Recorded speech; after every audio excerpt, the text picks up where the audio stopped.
As a mom, you want to be able to protect your kids from everything.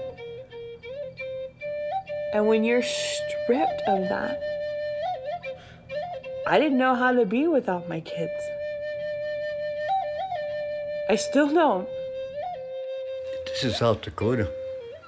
So they had warehouses full of Indian kids, and they're still there today. I mean, Indian kid after Indian kid was taken away from their parents and put up for adoption. The state can come in and take kids any time of the day, any time of the night. So there'll be more children going to the foster home. That's how it works. That's how abusive these foster homes are.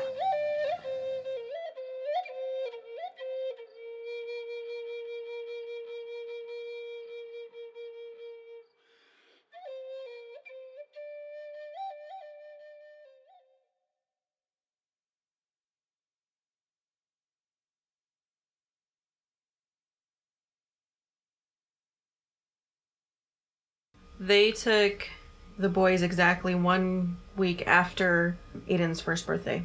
That was the hardest thing. Thinking about them waking up the next morning, not knowing where they're at, crying. Everything was happening so fast. They took my boys, they took my old lady, they took me. They stun-gunned me that night. I had scars up and down my legs. I was beaten. I was thrown in a cell. And when I got up, my whole life was turned upside down.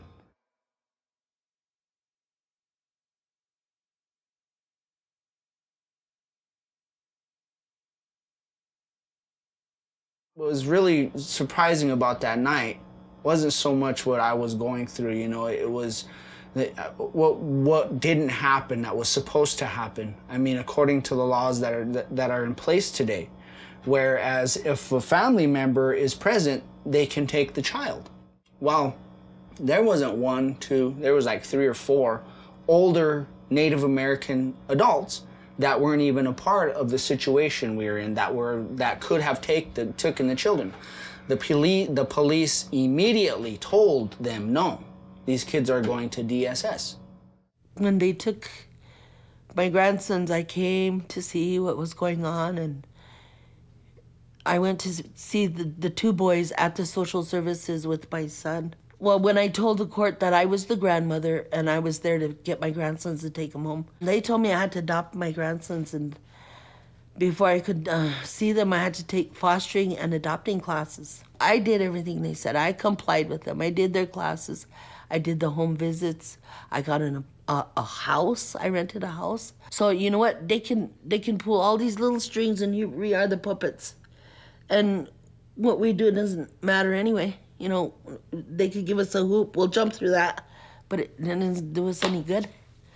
No matter what we do, it's never gonna work.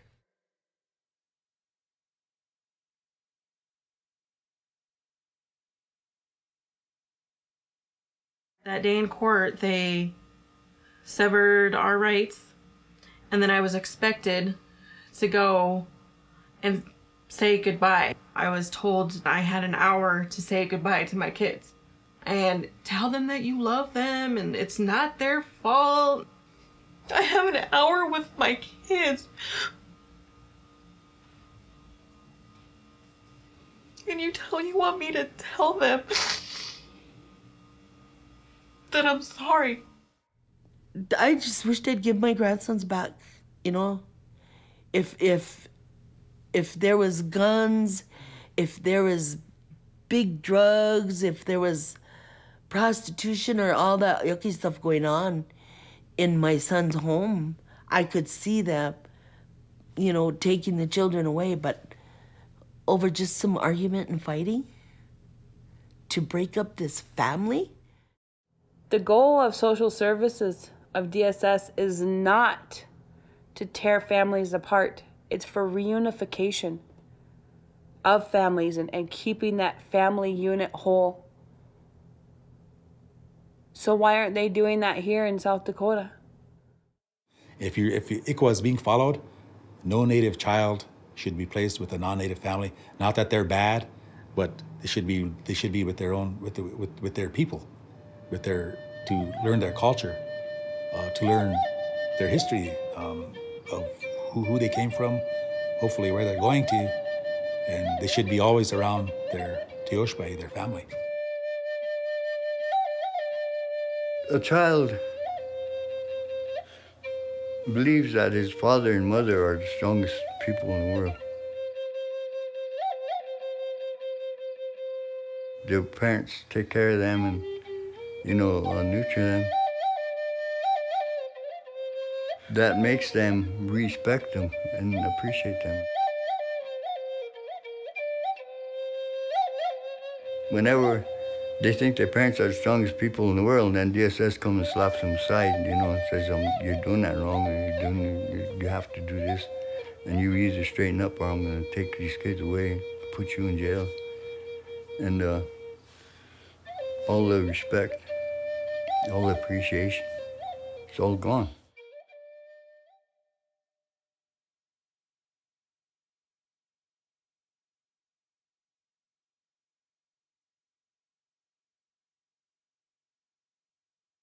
They were giving me these drugs like, Prozac and two other ones I didn't even know the names of, which scared me because I don't even know what I was taking. They just basically said, hey, take this, and if you didn't take it, they would physically restrain me and throw me in my room and not let me out, for an extended period of time until I wanted to take the medication.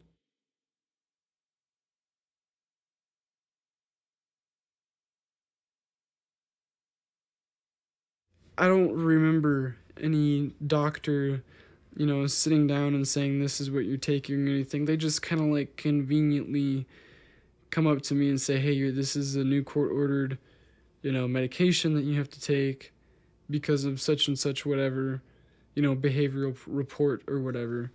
And they'd be like, this is what you're taking now. And I didn't see a doctor. I didn't have consent. My mom didn't have consent. They basically just said, you take this or you're in trouble. So when you were taken when you were little, why were you taken away? I don't know. They told me, what they had told me was that my parents didn't want me anymore, pretty much.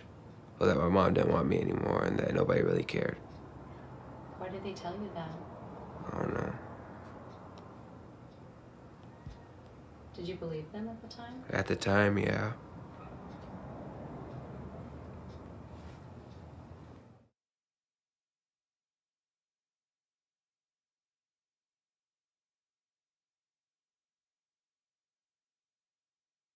When you were away from your mom, from your family, what did you want more than anything? Well, to be honest, when I was in placements and stuff like that, I just wanted to die, to be honest.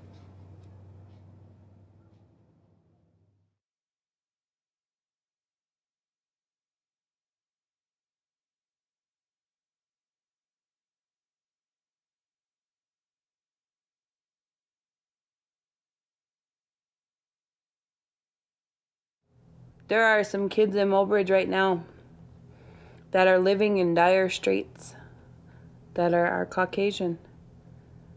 They're left there. You put a Indian or indigenous person, same exact situation. 100% of the time they're gonna get taken and told they're unfit. Push for parental right termination.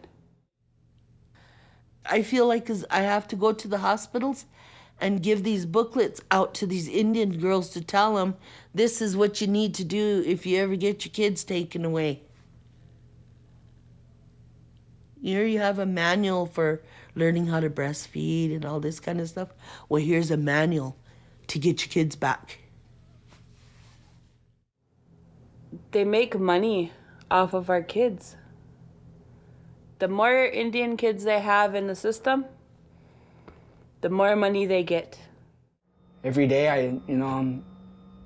I go through this every day. I don't cry every day. I don't get busted up every day, but every day in my heart, I know there's something gone. something that isn't right. You take a man's firstborn son away from him. Firstborn son, my pride. And it's tough to have pride anymore. Look what they done to that mother, and they done to my son.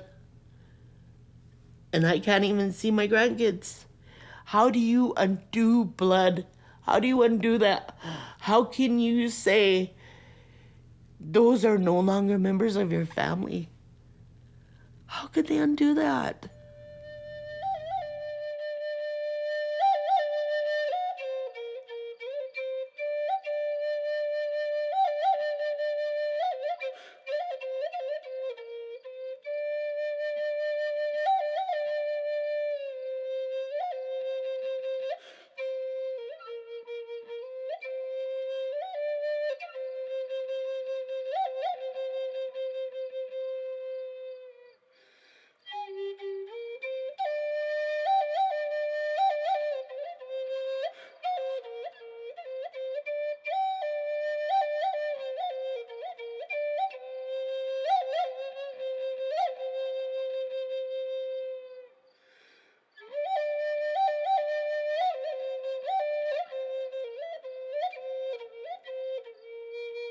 There's a saying, our nation is not lost until all of the hearts of its women are on the ground. They may be broken, but they're not on the ground yet. And piece by piece, we're picking them up and putting them back together.